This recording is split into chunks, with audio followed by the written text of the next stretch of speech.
Hello, welcome back to my channel. तो आज की इस वीडियो में बेटा हम लोग डिस्कस करेंगे वाटरफॉल मॉडल। और ये क्या है, आज के लिए बहुत इंपॉर्टेंट हो जाता है ये टॉपिक, जिसमें इसमें क्या पूछा जाता है यूनिवर्सिटी एग्ज़ाम में, तो इसको पूछा जाता है।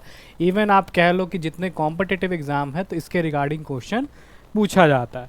तो सबसे पहले आज की क्लास में लोग डिस्कस करेंगे बेटा वाटरफॉल मॉडल। केवल आज की क्लास में हम क्या करेंगे, डिस्कस करेंगे। तो सबसे पहले वाटरफॉल मॉडल जानते हम लोग ऑलरेडी अपने लेक्चर में, पहले वाले लेक्चर में थोड़ा सा मैं आपको क्या दिया था, वहाँ पे ओवरव्यू दिया था। और आज की क्लास में हम लोग डिटेल में वाटरफॉल मॉडल देखने वाले हैं। तो सबसे पहला जो आता है बेटा रिक्वायरमेंट एनालिसिस एंड स्पेसिफिकेशन। अब देखो, जब भी रिक्वायरमेंट एनालिसिस एंड स्पेसिफिकेशन की बात करते हैं तो मेनली ये दो तरह से हम लोग क्या करते हैं, इसको कैटेगराइज करते हैं। जिसमें आपका क्या है, रिक्वायरमेंट गैदरिंग एनालिसिस, और दूसरा आपका क्या है, रिक्वायरमेंट स्पेसिफिकेशन। तो रिक्वायरमेंट गैदरिंग एनालिसिस की बात करते हैं, जिसमें क्या होता है, कस्टमर की जो रिक्वायरमेंट है उसकी नीड को हम लोग क्या करते हैं, कलेक्ट करते हैं और एग्जामिन करते हैं। और उसके बाद हम लोग क्या करते हैं, जितने भी एरर्स हैं, कन्फ्यूज़न है, डेटा में इनकन्सिस्टेंसी है, उसको हम लोग क्या करते हैं, इस फेज़ में रिमूव करने की कोशिश करते हैं। उसके बाद बात करते हैं रिक्वायरमेंट स्पेसिफिकेशन की बात करते हैं। तो इसमें क्या करना पड़ता है कि हमें जो भी रिक्वायरमेंट है उसे क्या करना पड़ेगा, अप्रूव कराना पड़ेगा। ठीक है, जो भी सॉफ्टवेयर रिक्वायरमेंट है उसको डॉक्यूमेंटेशन जो भी है, एसआरएस की बात कर लो। ठीक है, आप एसआरएस के बारे में जान रहे होंगे। ठीक है, जिसका फुल फॉर्म क्या है, software requirement and specification which serve the formal agreement between the customer and development team. तो याद रखना है कि पहले वाले फेज में क्या हो रहा है बेटा, कि हम लोग क्या कर रहे हैं कि जो भी कस्टमर की जो रिक्वायरमेंट है उसकी नीड को हम लोग कलेक्ट कर रहे हैं, केयरफुली उसको एग्जामिन कर रहे हैं, और जो भी एरर्स हैं, जो भी डेटा में इनकन्सिस्टेंसी है या कन्फ्यूज़न है, उसको इस फेज़ में हम लोग क्या करते हैं, दूर करते हैं। उसके बाद दूसरा आपको रिक्वायरमेंट स्पेसिफिकेशन मैंने समझाया, जिसमें मेजर रोल आ जाता है किसका, एसआरएस का। एसआरएस क्या होता है बेटा, सॉफ्टवेयर रिक्वायरमेंट स्पेसिफिकेशन। इसमें क्या होता है कि हम लोग क्या करते हैं, जो भी रिक्वायरमेंट होती है उसको अप्रूव करते हैं। अप्रूव करने के बाद क्या होता है कि जो भी कस्टमर और जो डेवलपमेंट टीम है उनके बीच में क्या बनता है, एक एग्रीमेंट बनता है। तो उस फेज को हम लोग क्या बोलते हैं, रिक्वायरमेंट स्पेसिफिकेशन। आई होप इतना चीज़ें आपको क्लियर हो पा रही होंगी। आगे बढ़ते हैं बेटा, आगे बढ़ते हैं। नेक्स्ट क्या है बेटा, वाटरफॉल मॉडल की डिज़ाइन की बात। ये हमारा दूसरा सेक्शन आ जाता है। ठीक है, अब डिज़ाइन से रिलेटेड हम देख लेते हैं। तो डिज़ाइन भी हमारा मेनली क्या है बेटा, दो पार्ट्स में कैटेगराइज है। एक आपका होता है क्या, हाई लेवल डिज़ाइन, और दूसरा आपका क्या होता है, लो लेवल डिज़ाइन। तो हाई लेवल डिज़ाइन की बात करूं तो इसमें हम लोग क्या करते हैं, define the overall system, architecture, major component in their interaction. अब जैसे क्या है, ऐप की मैं बात करूं बेटा, तो उसमें मेजर रोल प्ले किसका आता है, आर्किटेक्चर का। कि जो ऐप बना हुआ है उसका डिज़ाइन कैसा दिख रहा है, उसका आर्किटेक्चर कैसा, उसका लेआउट कैसा है, उसको हम लोग आर्किटेक्चर कहते हैं। तो इसमें जो इंटरेक्शन होता है उसमें हम किसमें डिस्कस करते हैं, HLD में, जिसको हाई लेवल डिज़ाइन कहते हैं। ये आपको यहाँ पे कीवर्ड्स याद करने की ज़रूरत है फॉर योर एग्जाम। उसके बाद लो लेवल डिज़ाइन की बात कर लेते हैं, जिसको LLD शॉर्ट में कहते हैं। इसमें क्या होता है कि हम लोग क्या करते हैं, provide detail design each component including logic and data flow to guide developers during the coding. याद रखना है, यानी इस फेज़ में हम लोग क्या करते हैं कि हम लोग डिटेल डिज़ाइन जो होता है ईच कंपोनेंट का, उसको ब्रेक डाउन करते हैं, चाहे वो आपका लॉजिक हो, चाहे वो आपका डेटा फ्लो हो। तो वो क्या करता है कि जो हमारा कोडर्स है, जो डेवलपर है, उसको वहाँ पर उस केस में गाइड करना पड़ता है। All design are document in a software design document. जितने भी डिज़ाइन से रिलेटेड डॉक्यूमेंट है उसको हम लोग कहाँ रखते हैं, SDD में, जिसको हम लोग क्या कहते हैं, सॉफ्टवेयर डिज़ाइन डॉक्यूमेंट कहते हैं। क्या कहते हैं बेटा, सॉफ्टवेयर डिज़ाइन डॉक्यूमेंट कहते हैं। आई होप इतना चीज़ें क्लियर हुई होंगी। आगे बढ़ते हैं, नेक्स्ट बात करते हैं बेटा, नेक्स्ट बात करते हैं हम लोग का क्या, डेवलपमेंट फेज। तीसरा हमारा जो आ जाता है क्या, डेवलपमेंट फेज। ऑलरेडी हमने क्या किया है, वाटरफॉल को कैटेगराइज किया है पहले वाले अपने लेक्चर में, आप उसे भी देख सकते हैं। तो डेवलपमेंट की बात कर लेते हैं बेटा। तो पहला जो आता है क्या, कि जो डेवलपर होते हैं वो क्या करते हैं, सोर्स कोड को राइट करते हैं on the basis of design document. मैंने अभी बताया पिछले स्लाइड में SDD। ठीक है, तो उन्हीं के बिहाफ पे क्या करते हैं, जो हमारे कोडर्स होते हैं वो सोर्स कोड को क्या करते हैं, राइट करते हैं।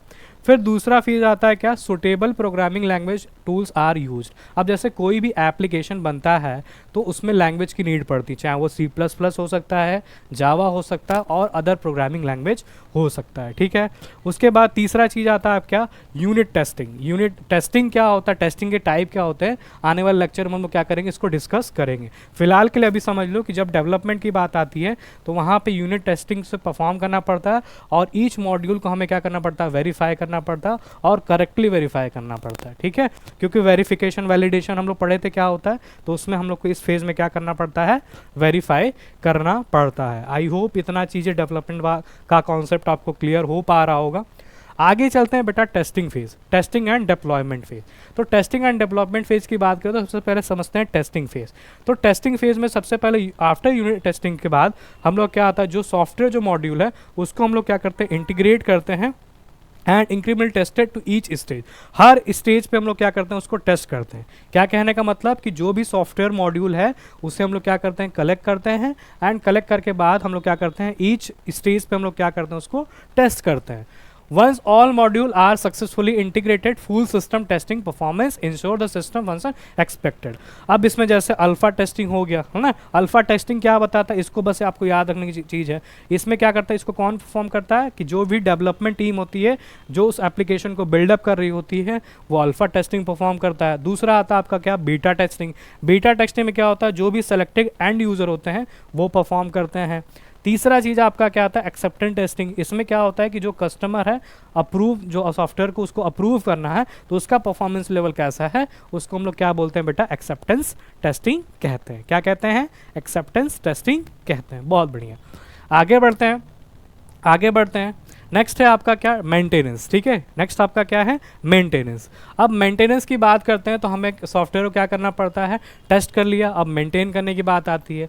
तो maintain ensure the software continue the function effectively after deployment. मान लो हमने टेस्टिंग और डिप्लॉयमेंट वाला फेज कर लिया, फिर आता है मेंटेनेंस की बात कि हमारा जो ऐप है, जो हमारा एप्लीकेशन है वो इफेक्टिवली काम कर रहा है कि नहीं कर रहा है, फंक्शन उसके अच्छे से काम करेंगे नहीं कर रहे हैं। जब डिप्लॉयमेंट करने के बाद ये हम लोग देखते हैं।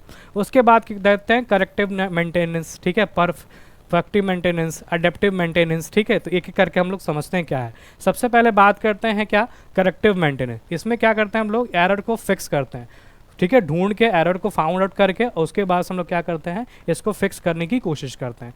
परफेक्टिव मेंटेनेंस में क्या होता है कि हम लोग क्या करते हैं, जो भी फीचर्स हैं, अपग्रेड फीचर है, उसको हम लोग क्या करते हैं, यहाँ पे इन्हांस करते हैं जिससे क्या हो सके कि एप्लीकेशन जो यूज़र चला रहा है उसका जो क्या कहते हैं, रिटेंशन है वो क्या हो सके, जो यूज़र एक्सपीरियंस है, जो यूआई है उसमें हम लोग अगर अपडेट करते हैं तो उसका जो यूज़र्स होते हैं उनका जो यूआई एक्सपीरियंस है वो बहुत बढ़िया हो जाता है। उसके बाद बात करते हैं अडेप्टिव मेंटेनेंस में। इसमें क्या होता है कि हमने सॉफ्टवेयर को अपडेट करते हैं, ठीक है, उनके इन्वायरमेंट को अपडेट करते हैं, हार्डवेयर हो गया, ऑपरेटिंग सिस्टम हो गया, ठीक है।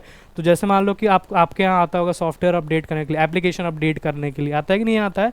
उसमें जैसे मान लो कि मैंने सॉफ्टवेयर एप्लीकेशन में मान लो कुछ भी चेंजेस किया, अपडेट किया, तो आप पे तुरंत नोटिफिकेशन आता है कि प्लीज़ अपडेट दिस ऐप, आता है कि नहीं आता है, ठीक है। तो उसको बोलते हैं हम लोग अडेप्टिव मेंटेनेंस। क्या बोलते हैं, अडेप्टिव मेंटेनेंस। बहुत बढ़िया, आगे बात करते हैं बेटा।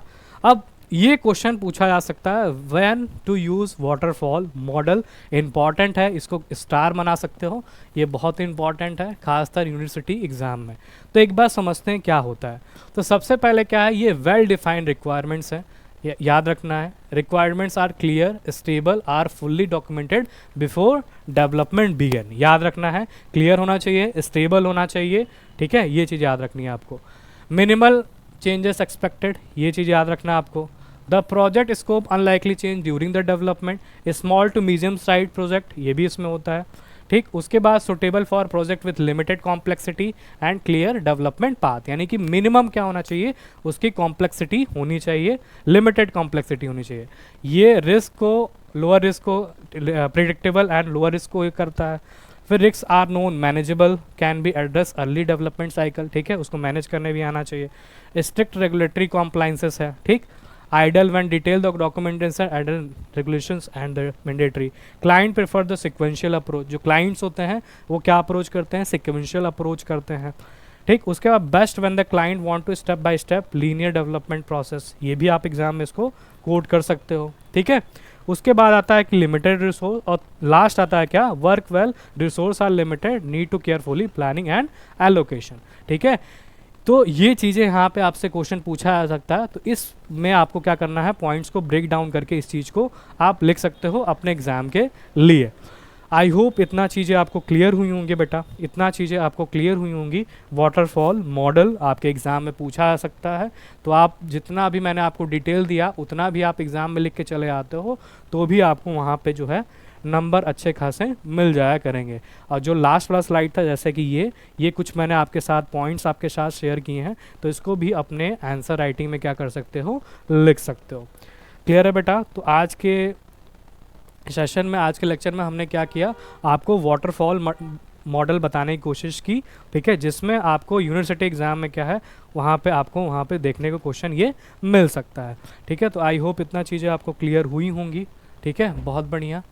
तो आज के लिए बेटा हम इतना ही रखते हैं। ठीक है, तो हम लोग ने आज के क्लास में क्या डिस्कस किया, वाटरफॉल मॉडल के बारे में बात किया, जो कि यूनिवर्सिटी एग्ज़ाम से क्या हो जाता है, इम्पॉर्टेंट हो जाता है। ठीक है बच्चों, तो आज के लिए हम इतना ही करते हैं, तब तक के लिए थैंक यू सो मच। ठीक है, अगर आपको और भी इससे रिलेटेड, जैसे मैं टेस्टिंग वाला जो टाइप उसको भी लेके आऊँगा। ठीक है, टेस्टिंग जो फेज़ होता है, टाइप ऑफ टेस्टिंग जो फेज़ होता है, उसको भी नेक्स्ट वीडियो में कवर करने की कोशिश करूँगा। ठीक है, अगर वीडियो पसंद आया तो वीडियो को लाइक कर दीजिएगा, दोस्तों को शेयर कर दीजिएगा, उन दोस्तों को शेयर करिए जो कॉलेज एग्ज़ाम में अभी हैं। ठीक, और अगर नए हो तो चैनल पे क्या कर देना, सब्सक्राइब कर देना। तब तक के लिए thank you so much, have a good day बच्चों।